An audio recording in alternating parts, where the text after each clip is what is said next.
start, you know, like you keep drinking new friends. That's right, exactly.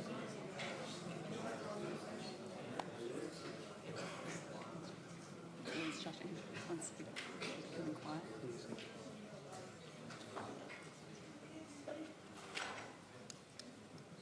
Okay, so we can start.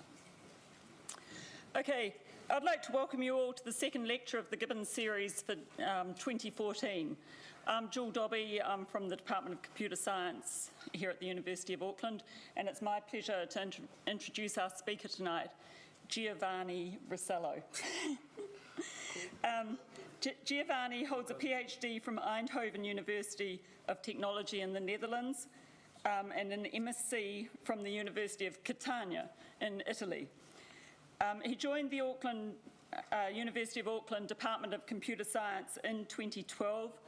Prior to this, Giovanni was at CreateNet in Trento in Italy. With the other hand. Oh, sorry.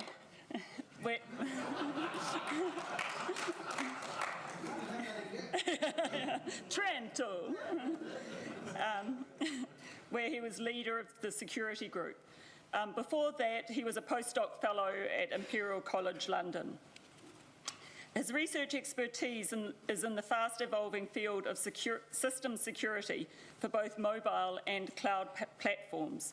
He's authored and co-authored well over 50 research papers and books and holds 4 provisional patents. Giovanni's recent research has concentrated on developing novel security solutions to address vulnerabilities of mobile devices. He's the founder and CEO of Active Mobile Security, as you'll see from his slides.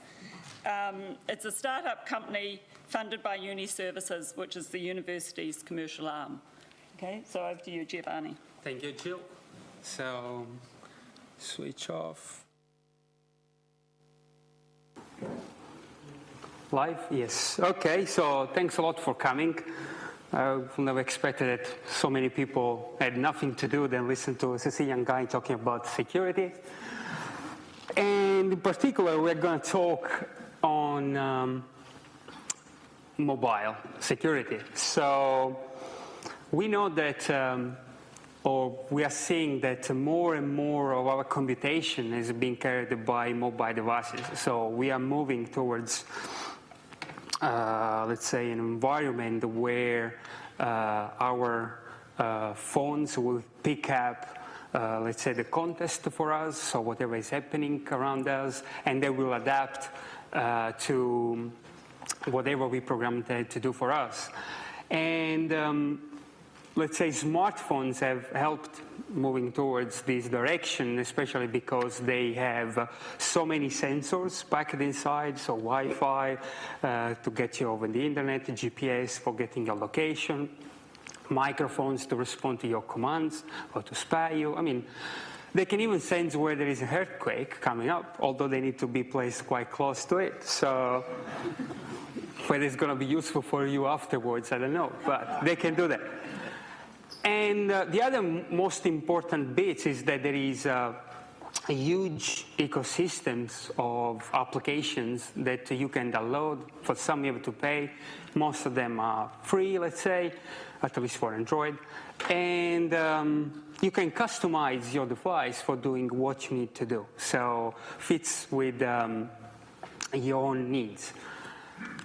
Now, let's say that mobile computation started in the 90s, where basically people start to use PDA, or personal digital system. And the actual real, let's say, revolution came in 2007 when the iPhone was released.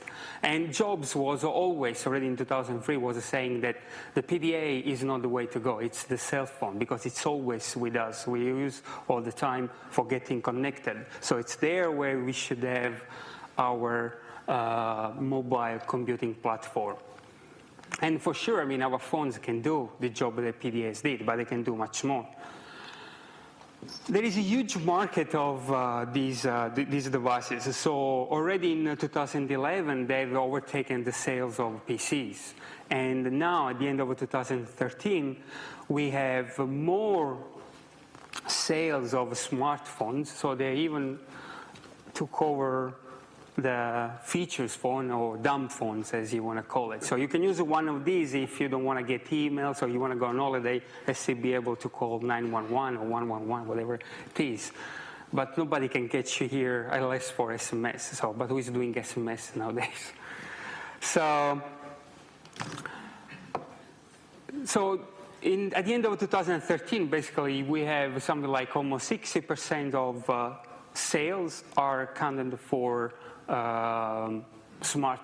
So people are running either Android, iOS, so they're getting application, they're getting connected, their data is also putting out there. So it's a huge market. Excuse me, is that percent of phone sales or percent of... It's all phones that have been sold to end users. So you're not saying that there's what was the figure again? So there is basically, of the overall phones that have been sold out there, 60% are smartphones now.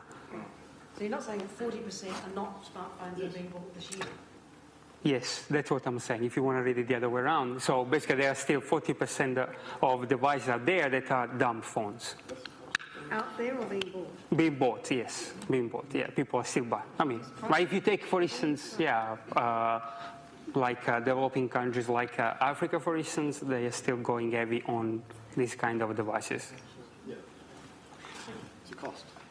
So if we look at the smartphones specifically, now you can see over here that in 2012 already Android had most of the market share. And in 2013, end of 2013, so Android also took another grab more sales. iOS is plateauing. Windows is slowly trying to get back to the market, but it's really struggling out there. And then the rest is BlackBerry that is fading away. So only government or banks or paranoid people are using it. And they hate it, actually, for what I've been hearing. And then there are others that are small variants, let's say, of maybe Android or some other operating system that are pushing out there. Now, given that Android has such huge market, so let's have a look at more details. So, and particularly, I'm going to give you a bit of history of what is Android and how it came to happen, and then we'll dive into its security features. So, Android was born, let's say, as a startup founded by Robin in 2003, and afterwards was acquired by Google in 2005. And in 2007, they announced this Open Handset Alliance. So what they did actually was the opposite of what Apple have done. So they tried to open up the software so everybody could get access to it, and also they start talking with vendors, with chip makers and carriers as well. So in order to create like already an ecosystem ready to take the platform and to push it forward instead of doing everything at home. So the first Android device was released in 2008. And actually, it looks something like this and does not have a physical keyboard thanks to the release of 2007 of the iPhone.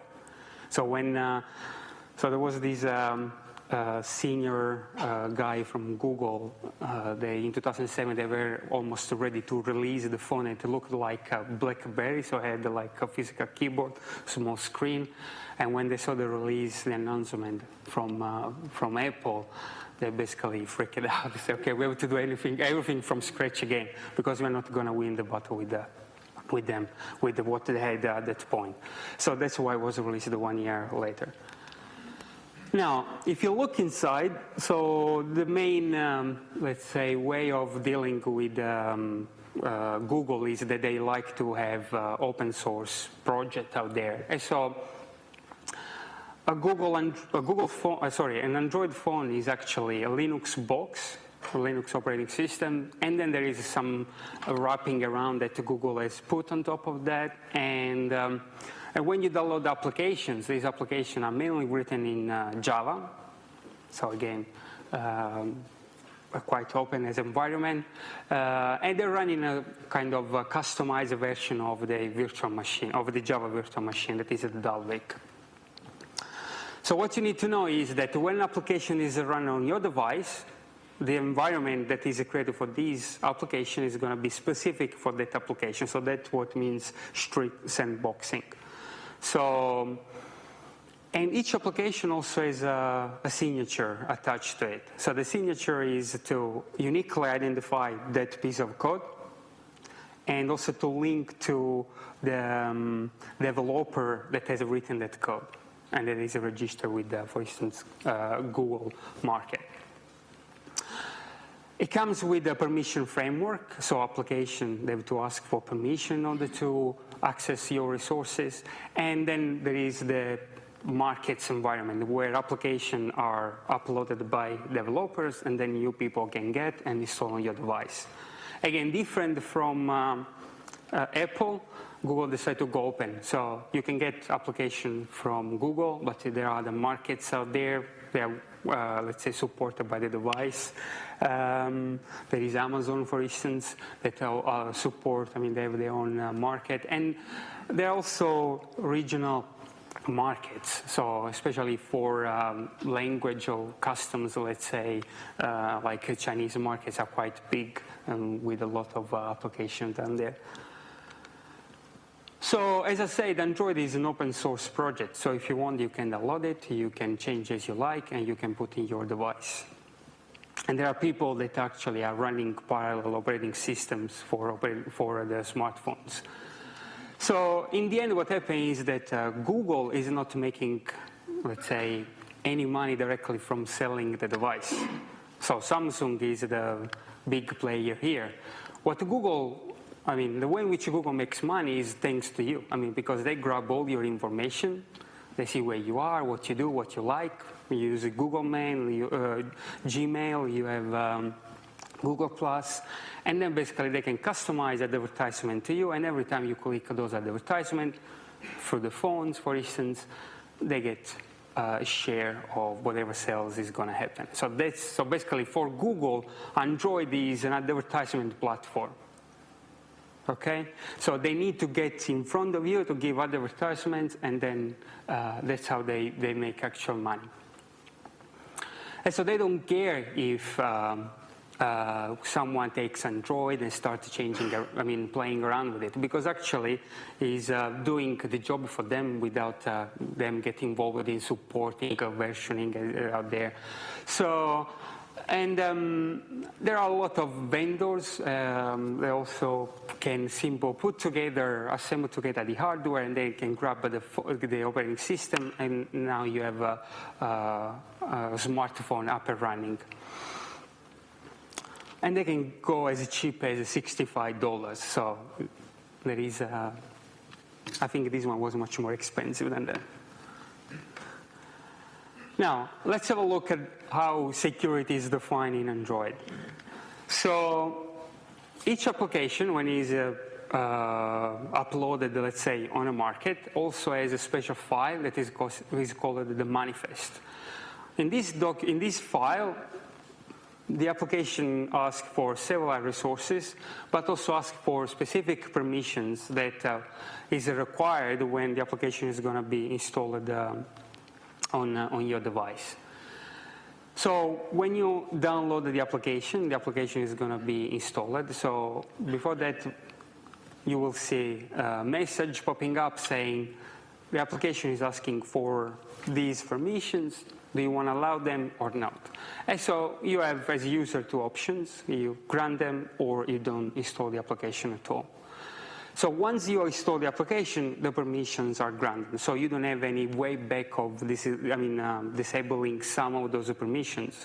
You either throw away the application, so uninstall it, or you just let it run with whatever it's asking for.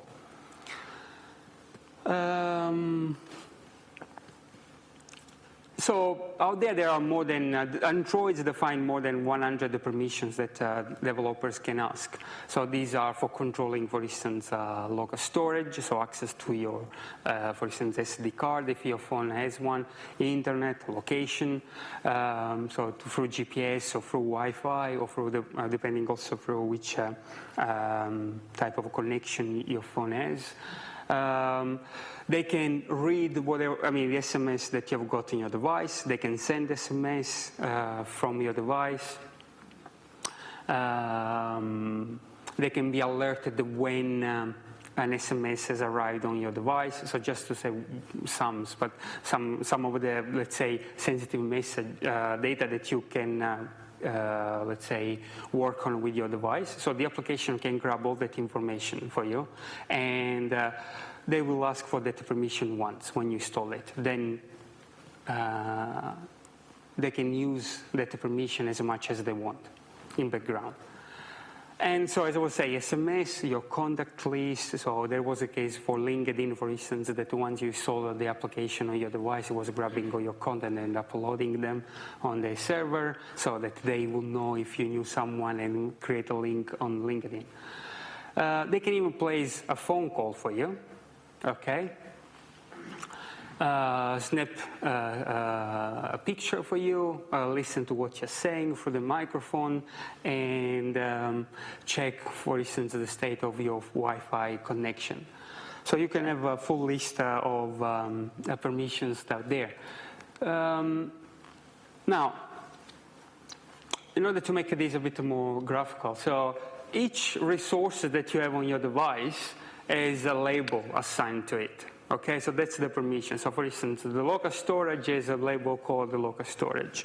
So when you grab an application from the Google Play, it comes with a manifest, you install it, and then that permission or the list of permission will be assigned to that application. So now this application running on my device has these two labels. So I can read my SMS, I can get to the internet.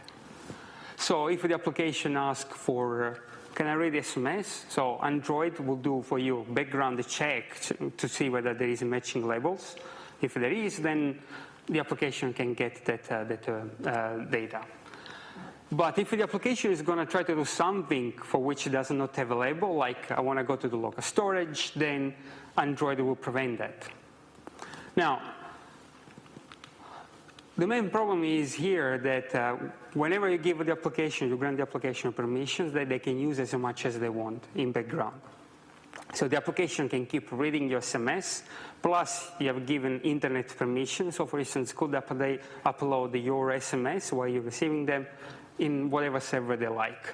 So Android is not going to notify you that, this application is using right now permission for getting to the SMS, and by the way, is also using the internet permission for uploading to whatever server they are pointing to. You will not see anything of this, and it will not tell you that. So the other kind of let's say, implication here is that Google has decided to give more power to the developers than to the users. So the developer can decide for their own application how many permission the application needs. So this means that an application could come with a manifest with 50 permissions, for instance, all the full list of permissions. Of course, if you are going to be a developer registered with the Google Play, with the Google Official Market, then Google tries to keep the environment, the ecosystem clean. And so basically, it will ask, so why do you need all these permissions? Actually, we will not ask, we just kick out the application. But in other markets out there, they might be not caring of keeping the market clean. So they just want to have as many applications as possible, because the number counts over there. So in this case, you can have this kind of strange application with all these permissions, and usually people don't care. If I want a specific application, I like it, I will just install it. So who cares what it's going to ask for? Most of the people say. And so the other main issue is that once the application is installed, you don't have no way of disabling in a specific time, for instance, access to your internet, okay? So you granted the permission and the application can use whatever, whenever it wants. So open source, everybody can get the source and can look inside for vulnerabilities. Plus with this model, so there's been a huge number of malicious applications that have been put out there targeting Android. So these graphs gives you like basically the speed at which malware is being appearing out there. It's a bit biased because it's been done by antivirus software companies, but still. So the blue ones is basically the Android malware that has been put out there, starting from the first quarter of 2011 when the first one was discovered. And so you can see how fast it's been growing. These points over here, it's when basically Google has released the new version of the operating system. And so there's been a bit of a slowing down. So people then have been catching up with the new version and then start pushing a new malware. In red over here, instead, I give you the idea of the speed at which the PC malware has been growing. So actually it's quite steady, although the actual numbers are, let's say, there is a difference of 3 figures, okay? So, of course, in terms of volume, PC's malware is much, much bigger than Android. But as you can see, the actual speed in which people have been trying to targeting Android has been, I mean, quite staggering. So, what do? Okay, so which kind of malwares do we have out there targeting Android? So for first is the SMS sending up malwares that they try to register your you as a user to premium services. Okay, so basically like getting a weather update, for instance. So they register to these SMS service, and you will get like updates through the SMS, and will cost you, I don't know, $5 per SMS. Imagine that they are pushing quite hard SMS to you, so your credit will go down in no time. So some of these guys, for instance, when you register, they will send you an SMS asking for confirmation. So the guys that do the malware, what they do, because they can grab the SMS, so when there is a confirmation coming in, they grab the confirmation without you looking at it and send back an SMS confirming that they want to be registered for this message. And then you get your credit showing up by them. Sometimes malware guys, authors, and the guys that provide the service, they work together. So there's a healthy collaboration there. It's yeah. Then the other big family of malware is spyware, so collecting data. No matter what the data is for them, they just collect it. The Android operating system? Say again? Isn't that called the Android operating system? Well, iOS as well. They also collect a lot of information, but yes. I mean, at least, okay, so yeah. When you get some information from Google or some strange email or advertisement on your Gmail, you know that Google has been listening to what you've been saying through Gmail. But these guys, they do stealth in the background and can be issues, especially for business, if they run communication email through Android phones. Then you have guys that they try to get on your device and they just wipe out your data just for fun, so there is not much money there. But for instance, other guys that do ransomware, they try to grab your data, lock it down, and then they ask for money in order to release it.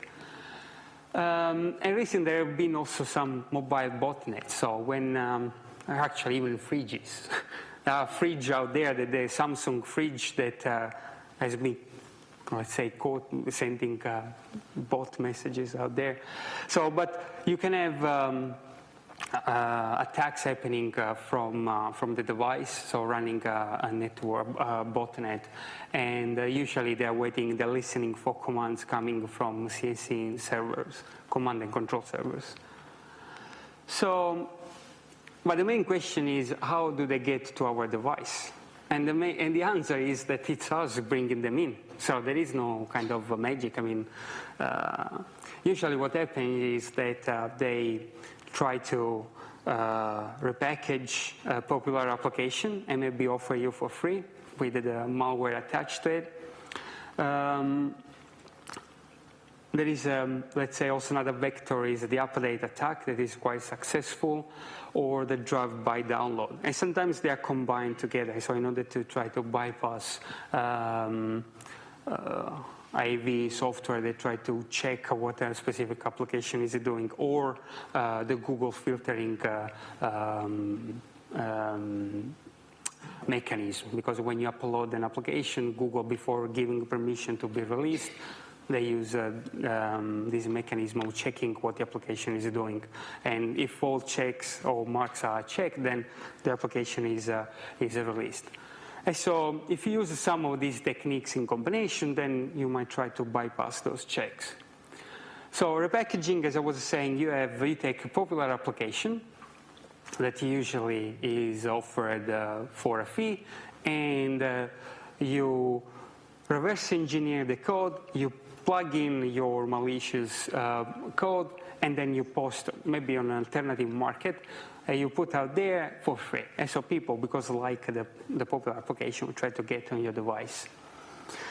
So the main problem with the repackaging is that the actual application plus the malicious software are all together bundled, okay? So if I'm gonna do some check inside, I can see that kind of code that should not be there. So another way that you can bypass this check is to do an update. So when you put out their application clean, although for free. When it's installed, then it will ask immediately, oh, there is a new version of this application. Why don't you download it? And because you don't know where the server is going to point it, then can bring in either the new version of the application or some extra code that will be plugged in your device and start doing whatever malicious actions they want to do. And so in this case, what happens? So if I'm going to put this application on Google, so the mechanism there that is called Bunzer will bring the application, try to poke some buttons there in order to see whether the application is doing what is, let's say, supposed to do. And if everything goes as, let's say, the developer is claiming, then the application will be posted on the Google market. So this means that when you then install it, then the update attack will happen, and Bunzer will not have any clue of what's going on because it's on your device. It's not happening on the time that the attack at the time that the application was put on the market. The drive-by download, let's say it's similar to the kind of attack that happened through the PCs. So you have a browser, pops up a window, say, oh, there is this new application. You want to clean your PC because it's too slow. Or you want a better battery manager for your laptop. In this case, what they do is when you click, they bring in the application plus the malware. For Android, they will not need to have a browser to do this because they can do through advertisement, for instance. Or they can work together with the PC malware version like these guys. So Spitmo and Zitmo are two variants of two famous PC banging Trojans. So what they try to do is to grab your password and then also to try to grab your M10, so the transaction authorization number. So what happens is you log in, you want to make a transaction with your bank, then they have to send you a code right on your device, so on your mobile phone, through SMS, for instance. So what happens is then if you have if you have Spitmo sitting on your PC, grabbing the information, and SpyEye sitting on your phone, then when they grab all the information, they can put together and start, if they are quick enough, they can start doing other transaction for you in background. And this has cost in Europe something like $40 million last year. So it can be quite a serious threat.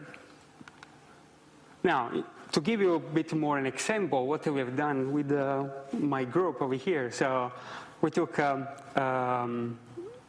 say, a famous keyboard application that is Swift key, and we put our kind of code over there. And what our code does is actually grabbing whatever information you're typing and uploading to server. So, okay. So,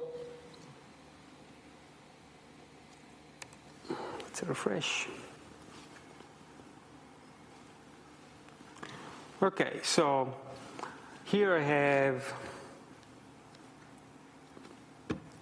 our version of Swift key up and running. So, and over there, that's our command and control server.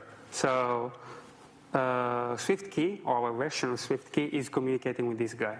So if I'm gonna say, gonna type whatever I'm gonna type over here, it's gonna grab and post directly on the device, on the server. So imagine that you're using this version of Swift key for typing your password, or entering whatever PIN code. Everything is gonna be grabbed and can be uploaded over there on the server. So, and this application actually is not asking for any special permissions. It's actually asking for the basic permission that Swift key will gonna ask for me. So, as a user, you don't have any way of seeing that something dodgy is going on.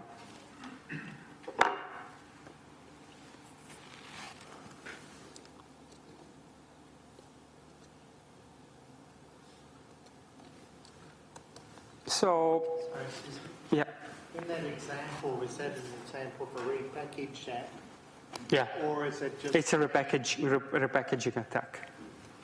And could an independent app do the same thing, just read the keystrokes? Well, a keyboard is already listening to that. As far as I know, there is no such permission for listening to keystrokes in Android. Oh, okay. As far as I know, so basically you need to have already, let's say keyboards are kind of a special application. When you install them, they're gonna listen for you typing stuff. So. The keyboard is sent video to the app. Only the app can see that keyboard. Sure, yeah, okay, exactly. Yeah. So there is a link between the two, of course. Yeah. But if you are able to grab the information directly from the keyboard, then you're bypassing whatever security has been put there by Google. And again, this is because we want to customize our application as well, right? Because we don't like the keyboard, the standard keyboard coming with Android, so we can buy new keyboards or virtual keyboards. So now, how can we protect ourselves from these guys? So you have mainly to rely on third parties. So you have to hope that Google and Amazon will keep their market as clean as possible. So they perform checks and basically throw away whatever malicious applications are out there. Google now has also an option that can disinstall an application from your device once they know that is a malware. But there are still kind of malware that have been uploaded and bypassing the security features of these markets. If you go then to the third-party markets, mainly China, for instance, you will see that they don't care much about checking the application, and over there, malware, it's a huge threat.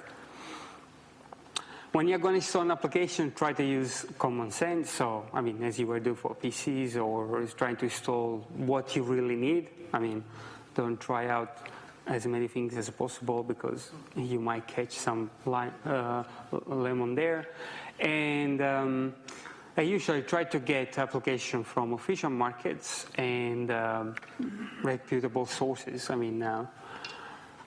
The other approach that you can do is to install an AV software on your devices. So they can block whatever is known already out there, but don't buy AVs. So use the freeware version because they are some of them are better than the one that you have to pay for. the premium version. Can you list some names? I'm going to show you slides later on that you'll see.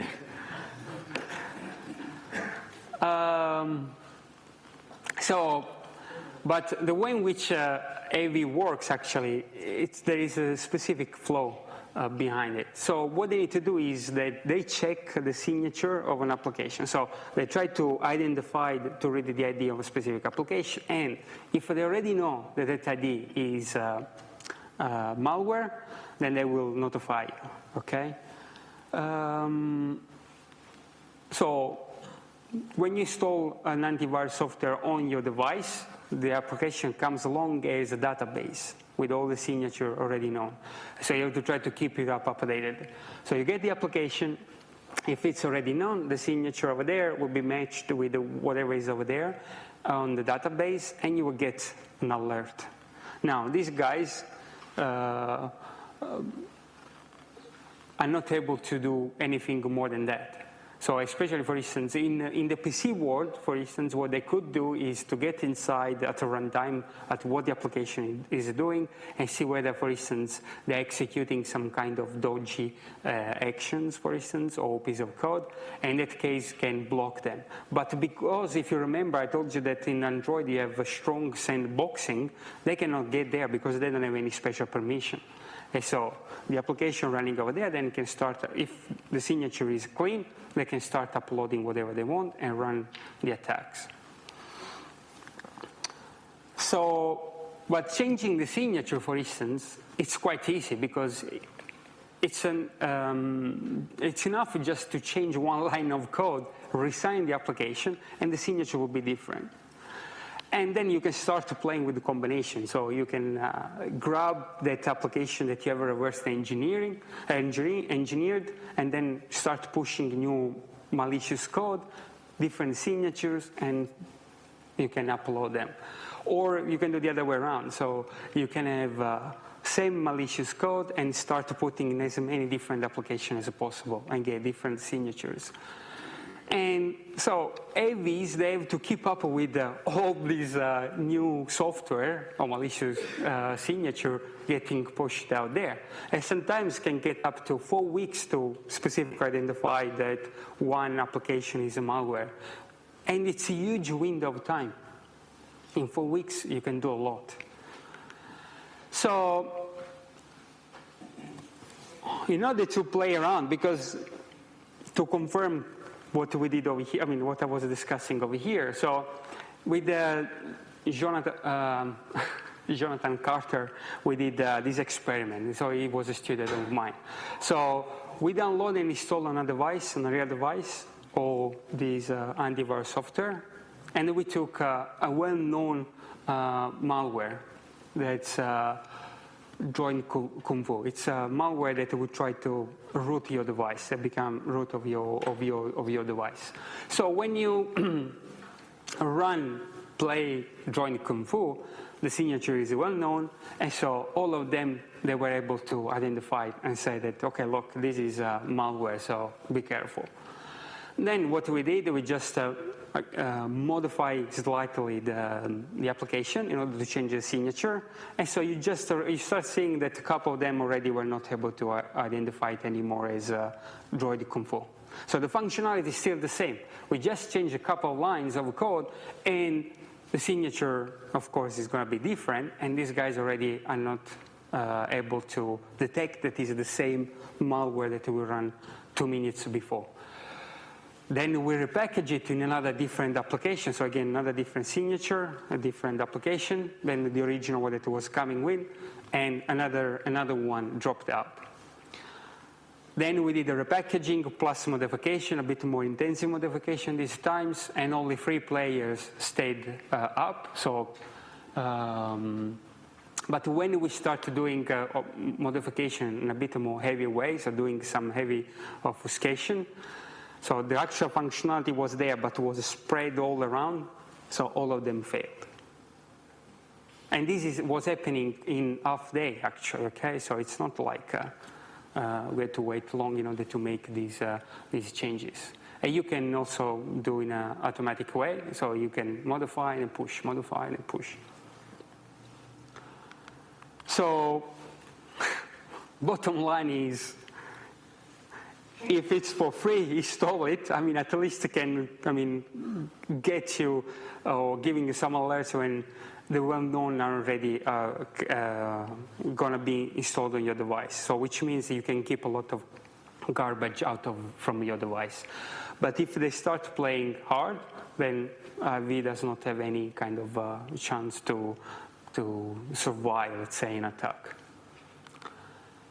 So what is the, let's say, the issue here is that signature or checking the code statically, it's no help. So what you need is to know what is for you, let's say, malicious or unwanted behavior, and then catch them, or the applications, when I try to execute that specific behavior. So you need to have runtime monitoring. That is basically a bit of what AVs are doing in the PC world, because they have much more or a stronger, let's say, access rights on a PC, on Windows, for instance. But on Android, they have no chance of getting to that level. Why can't you give rights to the security program so that they can do this tracing? Well, I mean, you could, but actually, as I was saying, because of the strict sandboxing that you get from Android, they cannot check what the application is doing at the runtime. But in the same way that you grant permissions to software you download, why can't you grant permission to the security? Let's put it another way. So Android doesn't allow you to do that. So it doesn't allow you to have an application with special permissions in order to check other applications. So it's not in one of those 100 permissions. But in principle, well, you could do that. And in terms of principle, basically, yes, so that's what we are doing with the active mobile security. So our technology over there, it's what it does is grabbing information on what an application is doing and enforce policies, let's say, in order to block or change the behavior and time of that application. So what we have at the moment, we have already released a version for enterprise, so which means that you have a business user using the device, and then you have a guy sitting behind the PC, for instance, configuring the policies that needs to be deployed on that devices, and they push over the cloud, for instance, or whatever. So you have separating roles between who is using the device and who owns the data, and who is managing the security. But we are working on having a consumer solution in which you have everything sitting on the device, and you can define as a user what you want to protect. For instance, I don't want any application try to grab information from my banking application or my healthcare application, or I want the application that have to go only to specific website. And if they go to other website, I would like to know where they are going. Now, not all users would like to have this kind of control, this kind of information, but what the main message here is that why not allow the people that want to do going the extra mile for their security, for their privacy or confidentiality, enabling them to get this information, because information are there, it just need to be presented to them in a simple way. And the other main feature that we want to add is to have a way of disabling or controlling when permissions are being used by applications, especially the most important one, like the one related to your data. So, concluding, basically, I hope that I scare you quite a lot. So smartphones are great devices, but security is also a huge issue out there, and especially for people, business people that are always connected and dealing with, they try to do business-related activities with their device. There is a lot of risk of their data being grabbed by unwanted parties. And if you think that because you're using iOS you are safer, I mean, forget about that. It's just that, I mean, Apple has been quite lucky that nothing serious has happened. But you can say that every version, virtually every version of iOS has been jailbroken. So this means that you can get root permission on the device and you can customize as you want. So basically this means that there is vulnerability in iOS that you are exploiting in order to jailbreak your device. Malware could exploit the same kind of vulnerabilities. But if you remember that graph, I mean, Android, it has such big market share that why bother for iOS at the moment? If Google will get more, let's say, serious, not hiring NSA to do their security, but do their own stuff, then maybe they will start also going after iOS. Okay, so acknowledge, so my wife, my dogs, my people working for me, and some other guys, I mean, Jill, Robert, for support. So if you have any questions, please ask. While I drink something. Okay. Questions? Ian? Yes. Maybe I don't understand what a signature is anymore, but I thought a signature always included a hash in it. So how is it possible to modify the code without modifying the signature? No, actually, modifying the code is modifying the signature. Okay, So I have a new signature now. So it's a lightweight signature here. So it's not like public. so if you modified the code, you have changed the signature, right? Yes. So now I have a new ID. Okay. So the Next signature. question is it practical, obviously it isn't, but why is it not practical to whitelist all the signatures that you're prepared to handle? Why can't we say, I'm only going to download from Google Plus or whatever it is, these applications, and they're going to validate that I am accessing them from there, and I don't access anything else. So you could digitally sign them. Yeah, I mean. That's what you mean. Yeah. I mean, you can but again, you are putting your faith in that list, so you don't know again what the application is going to do. Yeah, exactly. So if you rely on someone else deciding for you what this application is going to do anyway, and so if you're going to get some malicious behaviors. Or Apple, I'm going to rely on Google and Apple that they've got their stores. Yeah, but what I'm saying is why you cannot rely on yourself. So if you have something saying, I don't want the internet to be used right now, why I cannot say that? Why I have to, let them doing whatever they want? The approach of removing the permissions from each APK is actually much better. Because most apps will supply them. Yeah, but that's again the problem with the Google giving more, empowering the developers, because sometimes they crash because they don't catch very simple exceptions, because they don't even bother to do that. Okay, and whoever has done software engineer here, knows that handling exception is the basis of having a robust code. So it's a bad practice from their side. Question. Where do you see smartphone security going in 5 years' time? We've got sort of saturation point of Android. Yeah, oh boy, it's going to be really fun there, because not only smartphones, but now also Internet of Things is coming along. And already Google is pumping up, so there is this smart temperature stuff that you put in your room, Nest.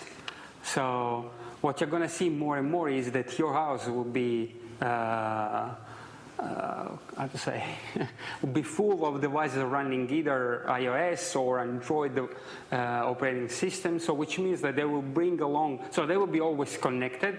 So your camera, you can monitor your house remotely. So they will be always connected, and whatever vulnerabilities these operating systems already have, they will bring also in the Internet of Things. So in 5 years' time, if there is no big kind of some radical change right now, it's going to be tough to deal with all these problems.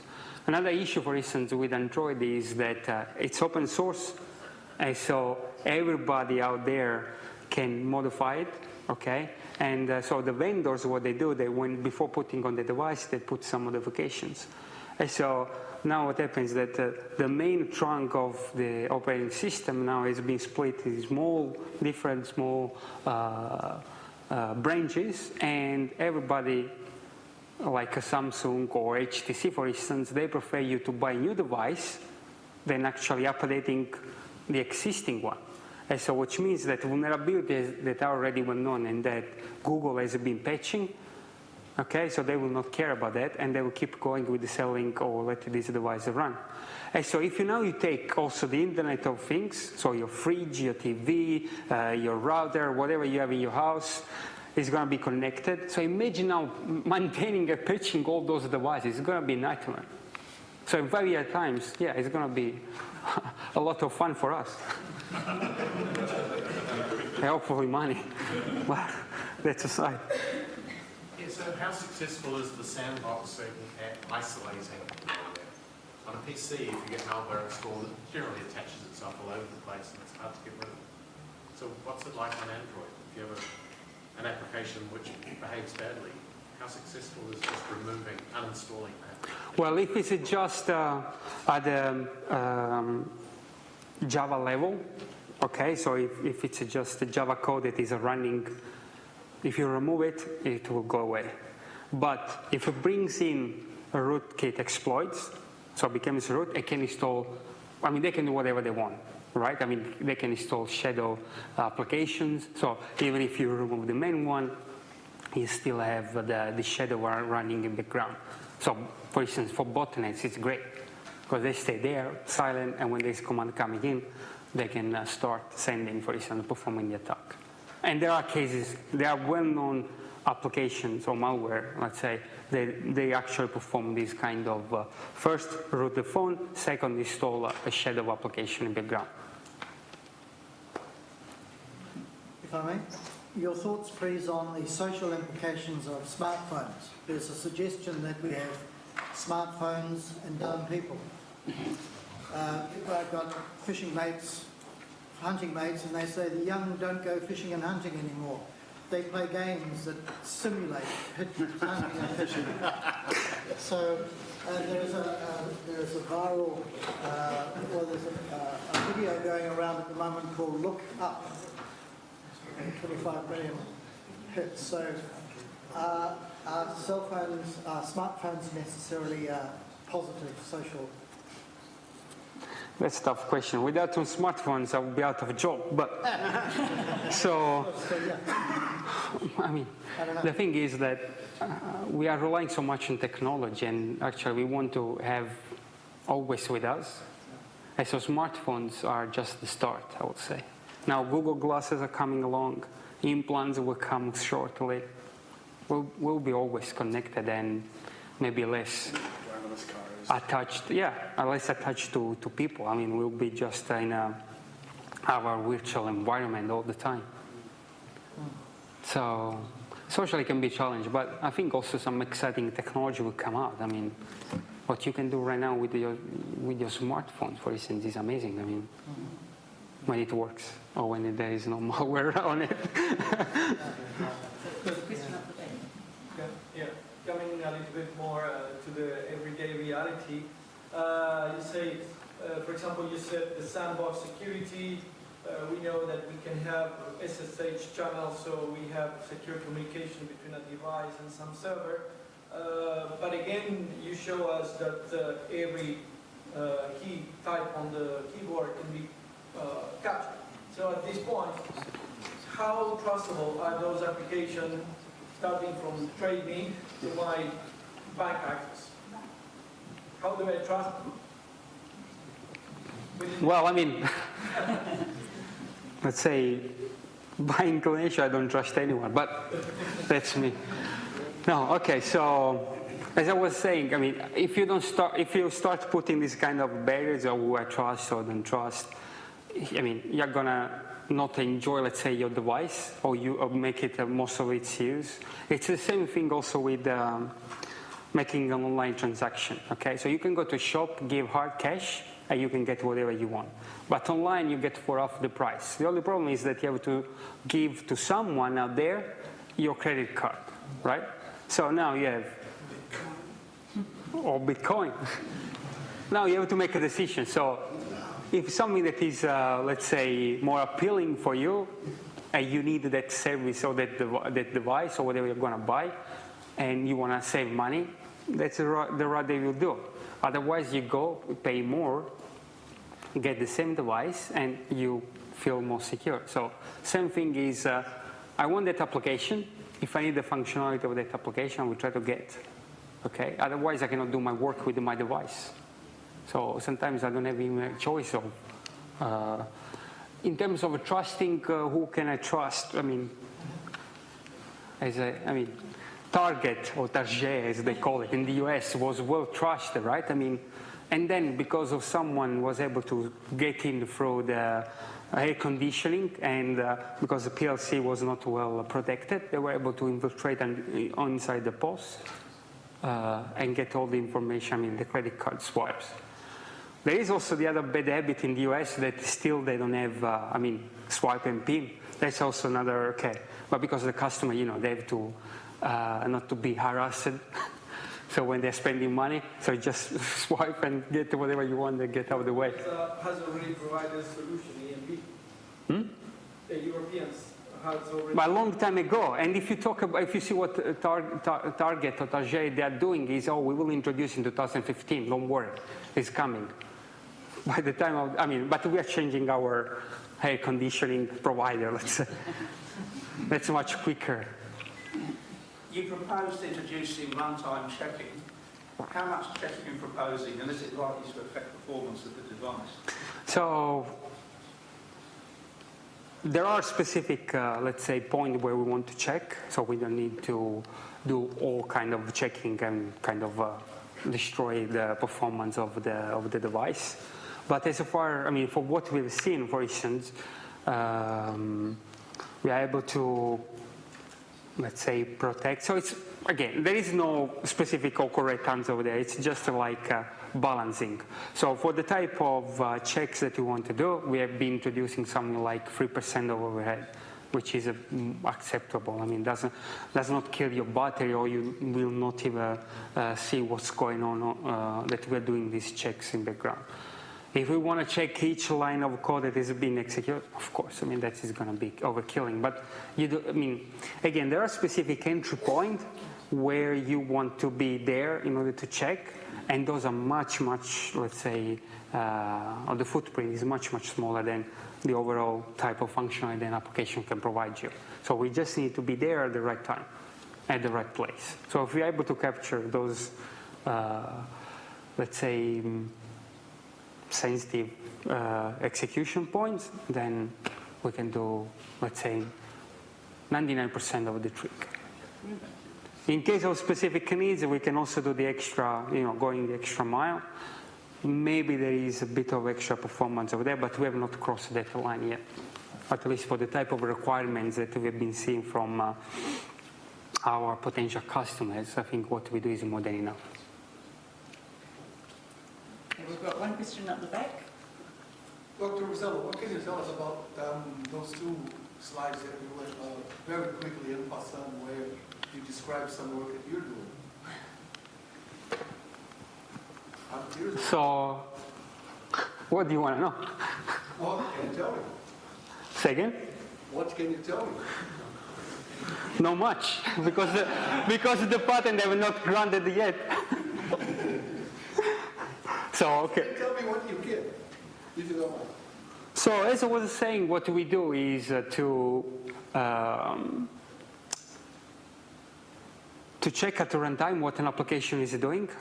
And the way in which we do is basically we sit between the application layer and the operating system layer. And it's there where all the application have to rely on the operating system in order to grab the resources. And what we do, we have checkpoints for the resource that we want to control, or better to put an extra check on top of what Android does in order to enable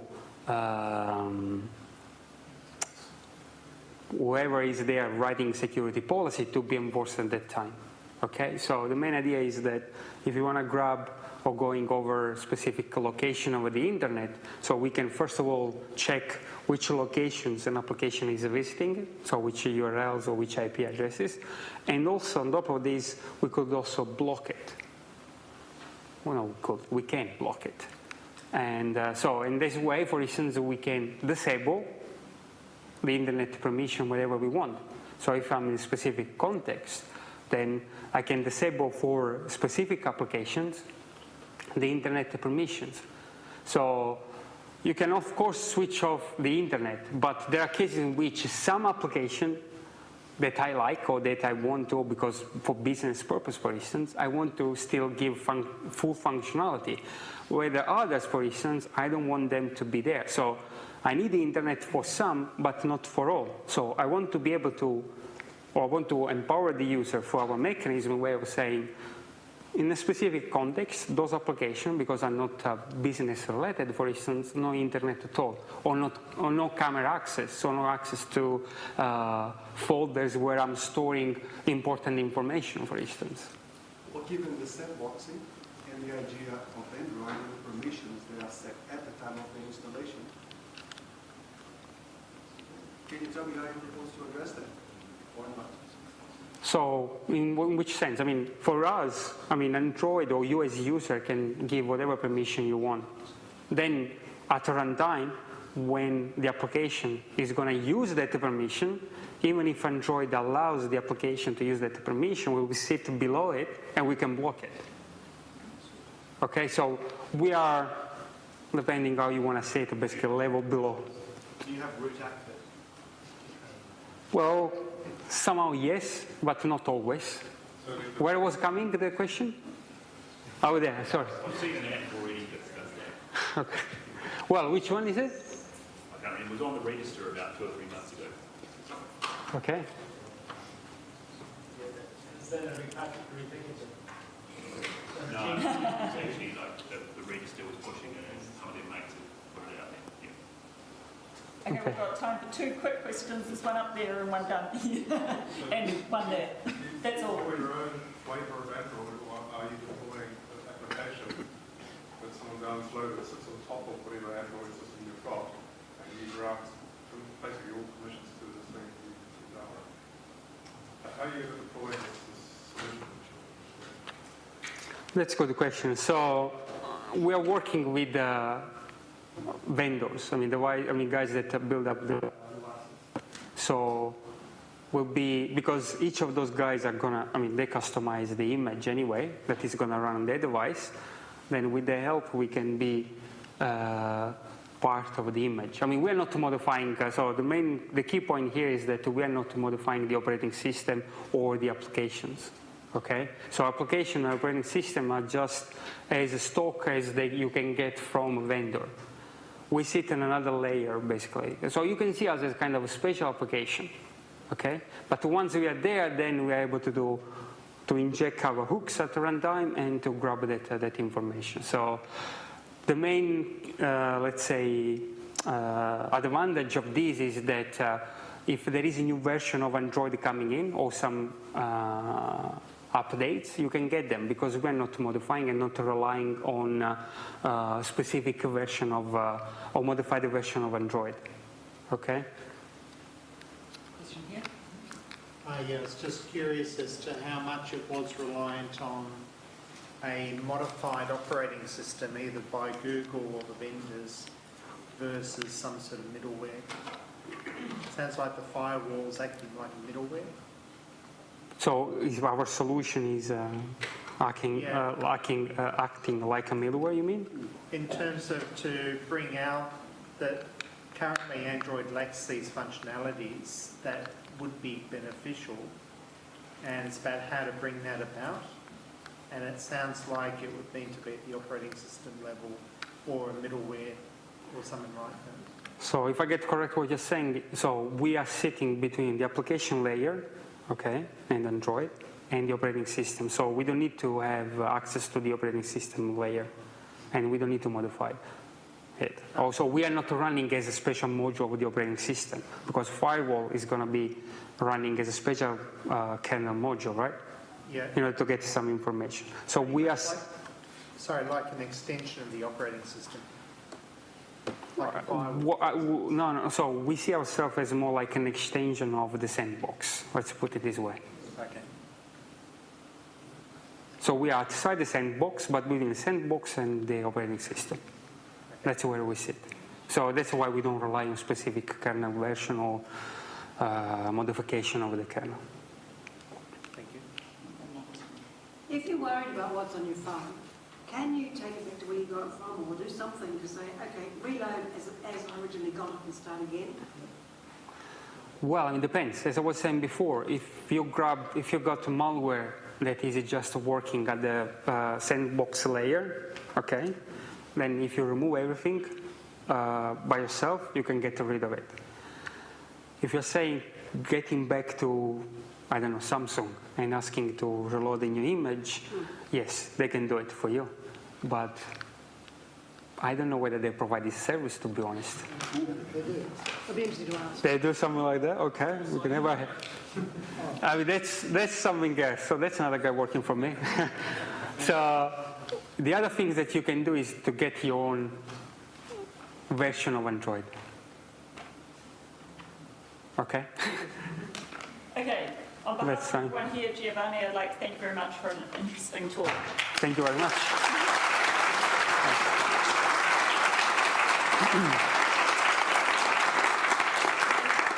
If you have further questions, I'm sure that Giovanni's happy to answer. Come along.